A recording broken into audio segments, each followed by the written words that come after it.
Para matupad ang matagal ng pangarap, nagpa-sex change o sexual reassignment surgery si Aki noong nakaraang taon. Inoperahan siya para magkaroon ng ari ng babae. Yung pagkatapos ng operasyon, nasabi ko, ito na babae na ako. Yung ganun. Kasi syempre, ito yung ko talaga, pangarap ko noon pa. Pero di natatapos sa operasyon ang proseso ng sex change. Minsan sa isang linggo, kailangan niyang lagyan ng marmol na preskripsyon ng doktor ang kanyang ari para hindi ito magsara. 350,000 pesos ang ginastos ni Aki sa kanyang sex change.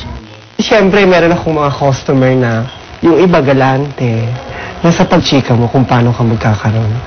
Ayun, meron nagbigay sa akin ng pampa-opera. Bata pa ako, nag-Japan na ako noon.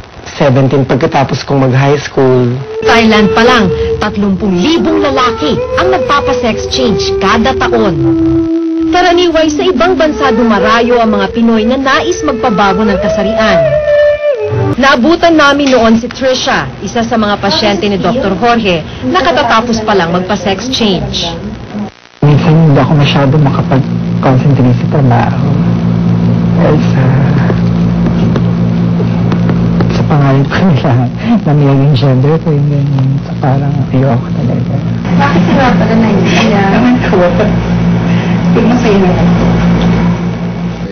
Hindi lahat ng nais magpa-sex change ay pwedeng operahan. Not all patients can be operated on. Maliban sa kahandaan ng mga sasailalim sa operasyon, handa na rin kaya ang lipunan para sa sex change. Sa tingin ko kasi liberated na yung mga tao ngayon, tsaka hindi na bago sa mga tao yung usaping gano'n. At sa isang bansang Katoliko, tangkap na ba ang pagbabago ng kasarian? Actually, hindi naman namin ginusto to eh. Sana nga, di ba, kung ipapanganak uli ako, di kung lalaki, lalaki na lang.